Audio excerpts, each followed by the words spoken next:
Hello friends, स्वागत है आपका। इस आज का क्लास क्या चीज़ का होने वाला है। तो आज का क्लास आपका जो बोर का परमाणु मॉडल है, क्या बोर का परमाणु मॉडल वही हम इसको टॉपिक को आज हम क्लियर करने वाले हैं, क्योंकि इससे आपके हमेशा फिजिक्स के जो बोर्ड एग्जाम होते हैं 10th और 12th में, उसमें आपको 5 नंबर का ये पूछा जाता है। तो इसको क्यों ना हम इसको अच्छे से ही समझ लेते हैं, ताकि आपको 5 मार्क्स होता है। इसमें लॉन्ग क्वेश्चन में पूछा जाता है। कौन सा क्वेश्चन में पूछा जाता है?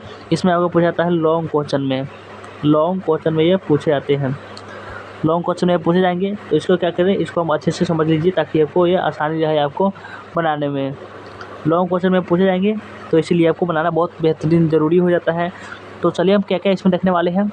तो इसमें आपको हम सबसे पहले देखेंगे, देखिए कि बोर के परमाणु क्या है आपका। देखिए क्या देखेंगे, सबसे पहले देखेंगे कि बोर के परमाणु मॉडल क्या है। सबसे पहले देखेंगे क्या है, फिर देखेंगे बोर के परमाणु मॉडल की कमियां, फिर देखेंगे कि बोर के परमाणु मॉडल की सीमाएं क्या होती है, बोर के परमाणु मॉडल की निष्कर्ष क्या निकलते हैं। ये सब हम इस वीडियो में ही कवर करने वाले हैं। जो है सबसे ज़्यादा 5 नंबर का हर साल पूछा जाता है। इतना समझ लीजिए कि 5 जो नंबर है ना, हर साल पूछा जाता है।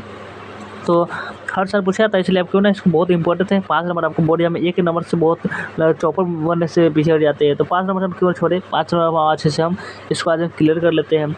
तो इससे पहले आप लोग क्या कीजिए, एक बार जरूर लाइक कर लीजिए, वीडियो को लाइक कर लीजिए, जल्दी लाइक करिए सभी लोग। और लाइक कर लीजिए, वीडियो को लाइक कर लिए, उसके बाद अपने दोस्तों के साथ शेयर कर लीजिए। और अभी तक चैनल को सब्सक्राइब नहीं करें तो प्लीज़ सब्सक्राइब कर लीजिए। और हम चलिए देखना स्टार्ट करते हैं। तो चलिए हम अब देखना स्टार्ट करते हैं क्या कि ये जो है बोर का परमाणु मॉडल को, जो बोर का जो परमाणु मॉडल है, इसका हम अच्छे से समझते हैं। तो आपका फिजिक्स बिहार बोर्ड 2025 के लिए हम लोग देख रहे हैं। तो चलिए इसको हम देखना शुरू करते हैं। देखिए आ गए हम लोग, आ चुके हैं। आप देखते हैं कि बोर का पूरा नाम क्या है, नील्स हेनरिक बोर है। क्या है आपका, ये आपका मेन पॉइंट है, ये आपको टिक लगा लीजिएगा। Niels Henrik David Bohr. Bohr का पूरा नाम क्या है? बोर का पूरा नाम है नील्स हेनरिक डेविड बोर है आपका। और आगे क्या है, उसके बाद है आपका कि ये देखिए कि इनका जन्म 1885 को, इनका जन्म क्या हुआ था 1885 को डेनमार्क में हुआ था। क्या हुआ था, इनका जो जन्म हुआ, जब इनका नील्स बोर, देखिए जो इस बोर का जो नियम दिए थे, इसका हुआ नील्स हेनरिक बोर नाम है, नील्स हेनरिक डेविड बोर। उनका जन्म हुआ था 1885 में हुआ था, और डेनमार्क में हुआ था। कहाँ हुआ था? डेनमार्क देश से वहाँ हुआ था। जो सन 1913 में बोर द्वारा परमाणु मॉडल पेश किया गया था। जो सन 1913 में हुआ बोर द्वारा, यानी बोर एक नाम शॉर्ट नाम है, उसको बोर कहते हैं। बोर द्वारा परमाणु मॉडल पेश किया गया था। नील्स बोर द्वारा रदरफोर्ड के परमाणु मॉडल में कुछ तथ्यों की कमियां का अंदाज़ा लगाया गया था। यानी ये बोर का जो रदरफोर्ड का जो परमाणु मॉडल है, उसमें कुछ, देखिए बोर का परमाणु मॉडल में रदरफोर्ड का भी कुछ कमियों को इसमें बताया गया था। तो प्लांक के क्वांटम सिद्धांत की मदद लेते हुए बोर ने अपना एक मॉडल बनाया गया। क्या हुआ था, जब भी उस प्लांक के क्वांटम सिद्धांत की मदद लेते हुए बोर ने अपना एक मॉडल बनाया। यह मॉडल नील्स बोर द्वारा परमाणु के संबंध में बनाया गया था। इसे रदरफोर्ड बोर मॉडल भी कहते हैं। इसे हम रदरफोर्ड बोर मॉडल भी कहते हैं, क्योंकि इसका निर्माण रदरफोर्ड के परमाणु मॉडल में कुछ स्थितियों में सुधार व नवीनीकरण करके किया गया था। अंततः काफ़ी हद तक रदरफोर्ड के मॉडल के ही समान था। ये हुआ कि रदरफोर्ड मतलब क्या होता है, तो हम ये समझ गए कि इसका डेफिनेशन समझ गए। इसका डेफिनेशन हम समझ चुके हैं। अब चलते हैं कि इसका अगला टॉपिक है वो देखते हैं। इसका अगला आगे में क्या है, आगे में इसमें यह बोला जा रहा है कि इसमें है कि बोर के इस मॉडल के अनुसार यह बात सिद्ध की गई कि इलेक्ट्रॉन द्वारा नाभिक के बाहरी ओर लगातार तेज गति से चक्कर लगाते जाते हैं।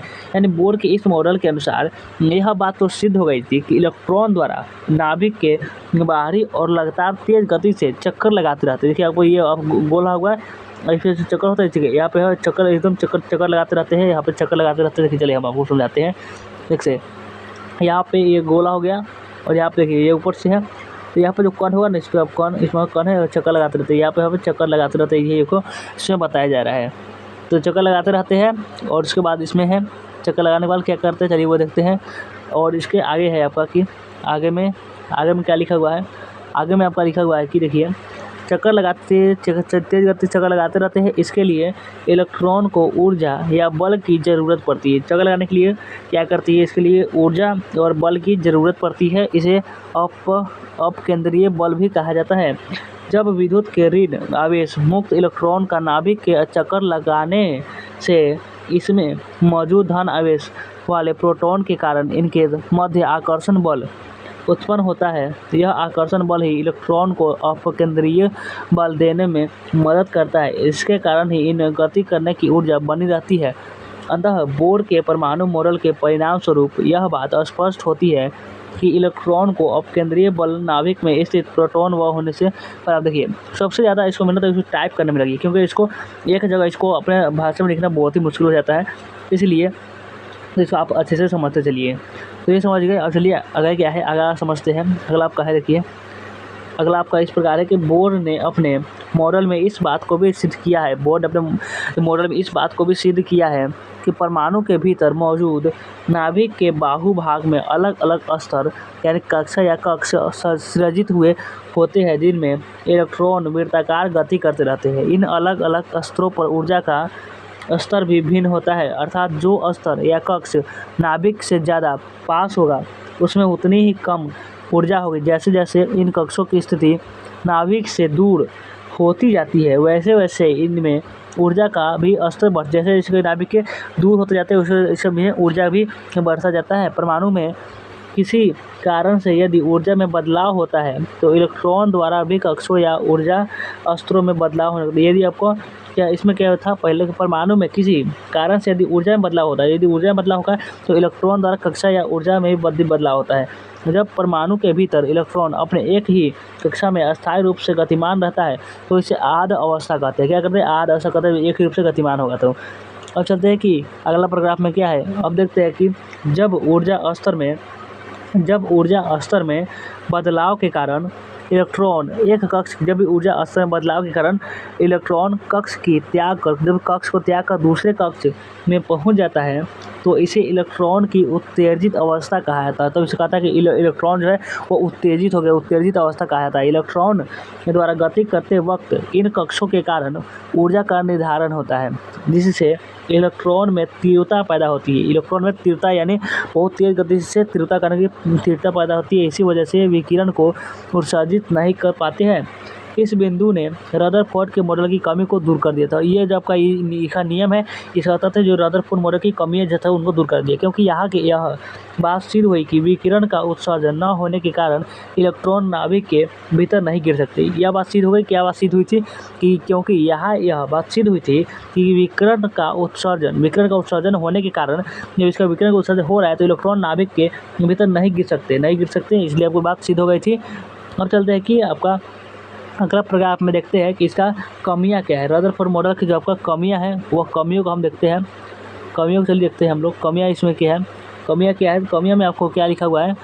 कमियां में सबसे पहले कमी हो जाएगी परमाणु में। देखिए बोर के परमाणु में कमियां दिख रहा है। कमियां में परमाणु में इलेक्ट्रॉन द्वारा गतिशील रहने के दौरान उनमें ये 5 नंबर पूछा जा सकता है कि बोर के परमाणु में कमियां बताइए। इसको ध्यान से समझिएगा। परमाणु में इलेक्ट्रॉन द्वारा गतिशील रहने के दौरान उनमें मौजूद ऊर्जा का स्तर कम व ज़्यादा होता है। इससे इलेक्ट्रॉन द्वारा अपने कक्षा में भी बदलाव किया जाता है।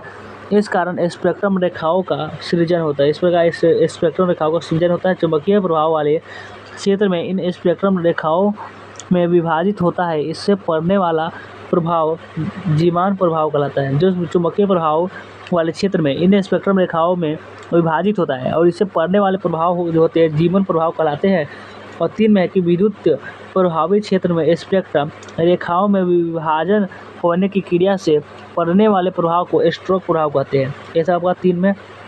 4 नंबर के बोर द्वारा प्रस्तुत किए गए मॉडल में जीमान प्रभाव व स्ट्रोक प्रभाव दोनों का स्पष्टीकरण नहीं किया। ये आपका हुआ 4 नंबर। ये सब आपको ध्यान से इसको याद कर लीजिएगा। कमी आपको बहुत बार पूछे आते हैं। अब चलते हैं कि अगला क्या है। अब क्या कहा जा रहा है। अब इसमें है कि बोर द्वारा अपना परमाणु मॉडल प्रस्तुत होने से पहले ही परमाणु की संरचना के संबंध में बहुत से तथ्य सिद्ध हो चुके थे। जैसे परमाणु का विभाजन नहीं किया जा सकता। परमाणु का जो है क्या विभाजन नहीं किया जा सकता है। और क्या, और परमाणु के केंद्र में नाभिक यानी केंद्रक पाया जाता है।